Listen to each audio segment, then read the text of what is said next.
Video, luto tayo ng tinolang isda with talbos.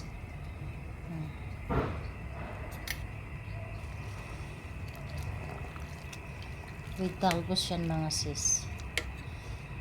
Simpleng luto lang yan. Ayan, ito yung ating isda oh. Yan, fresh.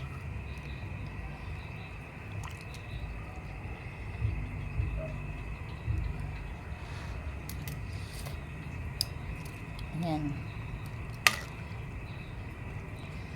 Talbos ng kamote. Pang ano sa dugo. Pandagdag rin. Recently lang nahihilo tayo. Baka kulang tayo sa dugo.